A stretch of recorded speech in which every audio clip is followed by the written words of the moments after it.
आइए आज के इस वीडियो में हम कक्षा 10 के प्रश्नावली 4.3 के प्रश्न संख्या 1 की फर्स्ट का हल देखते हैं। देखिए फर्स्ट जो प्रश्न दिया है, यदि निम्नलिखित द्विघात समीकरण के मूलों का अस्तित्व हो। मूलों का अस्तित्व होने का अर्थ क्या है? इसका अर्थ ये होता है कि हम जो भी द्विघात समीकरण दिया गया होगा उसके मूल निकाले जा सकते हैं। मूल के अस्तित्व होने का यही होता है। हो तो इन्हें पूर्ण वर्ग नई विधि दी गई है। इससे पहले आपने गुणनखंड विधि से आपने मूलों को निकाला है। यहाँ पर पूर्ण वर्ग विधि है तो उसे हम आपको इस वीडियो के अंदर में बताएंगे। तो पूर्ण वर्ग बनाने की विधि से हल कीजिए। आपको हल करना है। इसमें देखिए 4 खंड दिए हैं। फर्स्ट है ये आपका, सेकेंड आपका ये है, थर्ड ये है और फोर्थ ये है। हम आपको यहाँ इस वीडियो में आपको फर्स्ट के फर्स्ट को बताते हैं और बाकी के जो खंड होंगे आप उसे स्वयं हल करेंगे। तो देखिए साल फर्स्ट का दिया गया द्विघात समीकरण क्या दे दिया गया है? देखिए 2x² - 7x + 3 = 0। देखिए पूर्ण वर्ग बनाने की विधि से यानी पूर्ण वर्ग विधि से यदि आपको हल करना है तो सबसे पहला कार्य ये होता है कि जो भी आपको द्विघात समीकरण दिया गया है उसमें सर्वप्रथम हमें यह देखना होता है कि जो x² है उसका गुणांक क्या है। यदि उसका गुणांक 1 है तो हम अगले स्टेप पर चले जाएंगे, लेकिन यदि उसका गुणांक 1 के अलावा अन्य कुछ भी है तो जो होगा उससे पूरे समीकरण को भाग दे देंगे। ठीक, तो आइए देखते हैं। देखिए ये दिया गया है 2x² - 7x + 3 = 0। हमने कहा सबसे पहले x² का गुणांक देखेंगे। तो x² का गुणांक देखिए क्या है, यहाँ पे 2 है। हमने अभी आपको बताया कि यदि x² का गुणांक 1 है तो कुछ नहीं करना है, अगले स्टेप पे चले जाएंगे। अगला स्टेप क्या है वो भी हम आपको बताते हैं। लेकिन यहां देखें x² का गुणांक 1 नहीं बल्कि 2 है। तो अगले स्टेप पे जाने से पहले स्टेप फर्स्ट अपनाना होगा। वो क्या है? उसी से पूरे समीकरण को भाग दे देते हैं। तो यहाँ क्या करेंगे, क्योंकि यहाँ x² का गुणांक 2 है, इसको 1 बनाने के लिए पूरे समीकरण को 2 से भाग देंगे। यानी लिखेंगे उपरोक्त समीकरण को 2 से भाग देने पर, चलिए भाग देते हैं। देखिए भाग देंगे आप तो कह सकते हैं प्रत्येक पद में भाग होगा। यानी आप ये लिखेंगे 2x² - 7x/2 + 3/2 और इधर 0/2 होगा जो कि 0 मिलेगा। मैं 0 यहां लिख दे रहा हूं। इसको थोड़ा सा सॉल्व कर लेते हैं। सॉल्व क्या होगा, देखिए 2 कैंसिल हो जाएगा, यहाँ x² हो गया, -7/2x हो गया और +3/2 हो गया, = 0। तो x² का गुणांक हमें सबसे पहले यदि 1 नहीं दिया गया है तो उसे 1 बनाना होगा। देखिए वो बन गया। जब ये बन जाए तो इसके बाद क्या करना है आपको, अचर पद को राइट हैंड साइड में और चर पद वाले को यानी जिसमें चर हैं उसको लेफ्ट हैंड साइड में रखना है। तो ठीक है, वो करते हैं। देखिए इसमें x है यानी चर है, इसको लेफ्ट हैंड साइड में रखेंगे और अचर को राइट हैंड साइड में लेके जाएंगे।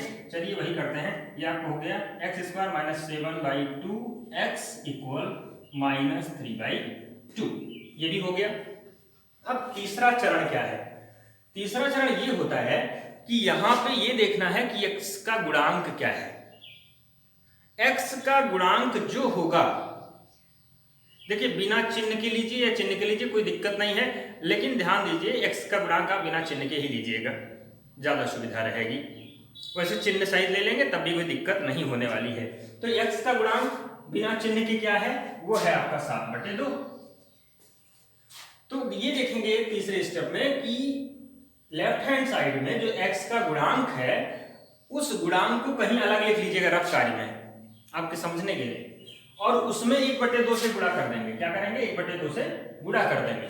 1/2 से गुणा करने के बाद जो मिलेगा, देखिए क्या मिल गया, 7/4।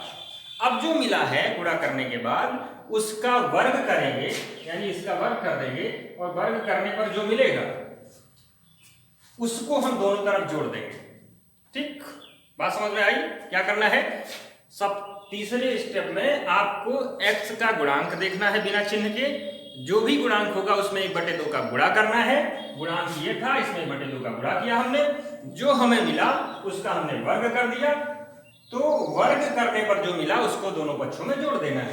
यानी अगले स्टेप में लिखेंगे कि 7/4 का वर्ग दोनों पक्षों में जोड़ने पर दोनों पक्षों में जोड़ने पर, चलिए जोड़ देते हैं। जोड़ने पर क्या मिलेगा? जोड़ने पर आपको ये देगा 7, देखिए यहाँ था x² माइनस 7/2x, इसमें जोड़ेंगे तो x² माइनस 7/2x प्लस, जोड़ना है ये 7/4 का वर्ग, तो 7/4 का वर्ग यहाँ हमने जोड़ दिया। और यही चीज दूसरी तरफ भी जोड़ना है, तो इधर है माइनस 3/2, इधर जोड़ेंगे भी 7/4 का वर्ग। अब ध्यान दीजिए यहाँ थोड़ा सा एक स्टेप बचने के लिए, 7/4 का वर्ग जोड़ना था, यहाँ जोड़ दिए, उधर भी यही चीज जोड़ना है, लेकिन इस चीज को हम वहां हल करके लिखते हैं, यानी 7 का वर्ग 49 और 4 का वर्ग 16, इसको हम इस प्रकार, इधर इस प्रकार लिखिए, इधर इस प्रकार लिखिए। आप चाहे दोनों तरफ ऐसे लिख लीजिए, अगले स्टेप में इसको सॉल्व करना पड़ेगा। तो हमने उसी सुविधा को देखते हुए पहले ही वहां पर उसका वर्ग सीधे कैलकुलेट करके लिख दिया है। अब देखिए क्या होगा, ऐसा करने के बाद इधर का जो पक्ष होता है, यानी लेफ्ट हैंड साइड जो होता है, वो पूर्ण वर्ग बन चुका होता है। अब कैसे बन गया वो पूर्ण वर्ग? ध्यान दीजिए, आपने 2 सर्वसमीकाएं पढ़ी है, वो 2 सर्वसमीकाएं, एक तो आपने पढ़ा होगा a प्लस बी का होल वर्ग बराबर होता है a² plus 2ab plus b², ठीक। और एक आपने पढ़ा होगा a माइनस बी का होल स्क्वायर बराबर होता है a² minus 2ab plus b²। कहने का अर्थ यह है कि अगर कोई इस प्रकार का पद है तो उसको हम ये लिख सकते हैं, और अगर ऐसा पद है तो उसको ये लिखा जा सकता है, या इसको ये लिख सकते हैं, इसको भी ये लिख सकते हैं। तो यहां ध्यान दीजिए, जब ऐसा हम इसको जोड़ देते हैं तो वास्तव में ये पूर्ण वर्ग बना होता है किसका? अगर यहाँ चिन्ह माइनस है बीच में, तो इसका मतलब ये a माइनस बी का होल वर्ग बनेगा, माइनस चिन्ह होने पर a माइनस बी का होल वर्ग, और अगर बीच में चिन्ह प्लस है तो ये a प्लस बी का होल वर्ग बनेगा। तो देखिए यहाँ माइनस है, इसका मतलब a माइनस बी का बनेगा। a मतलब क्या? a का मतलब x, यानी x a माइनस बी, और b का मतलब क्या? 7/4, तो माइनस 7/4 का होल स्क्वायर, ये बन गया। बात समझ में आई होगी। तो ये a माइनस बी का होल वर्ग बन गया। और इधर देखिए, इधर सॉल्व कर लीजिए, इधर पहले हर समान करना पड़ेगा, यहाँ 16 है, यहाँ 2 है, तो हर समान करके देखिए, यहाँ 8 से अगर ऊपर नीचे गुणा कर दें तो ये भी 16 हो जाएगा। तो यहाँ हो गया 8 × 24 प्लस 49, और नीचे हर समान हो गया 16, ठीक। अब देखिए ये जो आपको मिला है अगली लाइन में, उसको सॉल्व करें तो x माइनस 7/4 का whole square this equal minus 24 plus 49, ये आपको मिल जाएगा 25/16। ध्यान दीजिएगा, चाहे जो प्रश्न दिया होगा पूर्ण वर्ग बनाने की मेथड में, उसमें आपका जो लेफ्ट हैंड साइड है वो राइट हैंड साइड, सॉरी, जो राइट हैंड साइड है वो सॉल्व करने के बाद आपको पॉजिटिव ही मिलेगा, यहां नेगेटिव नहीं मिलेगा। यदि आपको नेगेटिव मिला इसका मतलब आप गलत कर दिए, तो ध्यान रखिएगा इसको, क्योंकि यहाँ मूल के अस्तित्व होंगे और वो आपको वास्तविक मूल ही मिलेंगे, काल्पनिक मिलने नहीं है, इसलिए इधर माइनस कभी आएगा नहीं, इधर हमेशा पॉजिटिव ही आएगा। तो जब भी आपको कहीं माइनस मिल जाए इसका मतलब आपने तुरंत विचार करिएगा, कहीं ना कहीं आपने गलत किया, उसको सही करिएगा।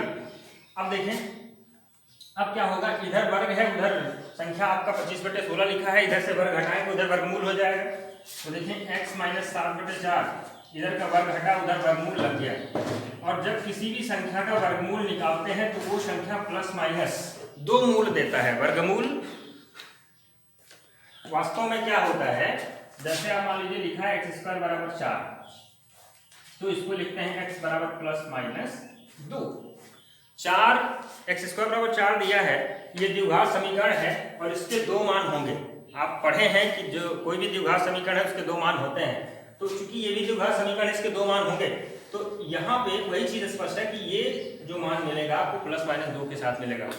आप इस चीज को हमेशा ध्यान रखिए, जैसे मान लीजिए √25 आपने निकाला, तो √25 जो होता है केवल 5 नहीं होता है, प्लस माइनस 5 होता है, ये प्लस भी 5 होगा, माइनस 5 भी होता है। ऐसे √4 का मान निकाला आपने, प्लस माइनस 2 होगा, √9 निकाला आपने, प्लस माइनस 3 होगा। तो हमेशा वर्गमूल जब लेते हैं तो प्लस के साथ और माइनस दोनों चिन्हों के साथ वो मान हमें मिलता है। तो ये चीज मिल गया। देखिए उसका वर्गमूल निकल जाएगा x माइनस 7/4, 25 का वर्गमूल 5 और 16 का वर्गमूल 4, यानी प्लस माइनस 5/4, ये मिल गया। अब देखें जब आपको ये मिल गया तो इस स्थिति में आप इसको सॉल्व करिए। एक बार प्लस चिन्ह के साथ 5/4 लिया जाएगा, एक बार माइनस चिन्ह के साथ लिया जाएगा। यानी x माइनस 7/4 इक्वल 5/4 या x माइनस 7/4 इक्वल माइनस 5/4। ठीक, या तो ये होगा या वो होगा। ठीक, x का मान। तो देखें, अब आइए इधर लिख लेते हैं इसको। तो अब अगर देखें इस स्टेप को अगर हम लें तो इधर x माइनस 7/x का मान निकालना है, उधर ले जाएंगे तो माइनस, उधर जाने के बाद प्लस हो जाएगा। तो x बराबर आपको दे देगा x बराबर 5/4 प्लस 7/4, या दूसरा वाला क्या देगा, x बराबर, या माइनस उधर जाएगा प्लस हो जाएगा, माइनस 5/4 प्लस 7/4। देखिए दोनों हर समान है, घटाने में कोई दिक्कत नहीं होगी। 7 5 12, 12/4, या यहाँ देखिए x बराबर 7 से 5 घटा 2/4। ठीक, ये इंप्लाइज करेगा 12/4, 4 तिहाई 12, यानी x बराबर 3, या x बराबर 2 करने में 2 और 2 दूनी 4, यानी 1/2। तो x का मान आपको 3 मिला, या कह सकते हैं x का मान 1/2 होगा।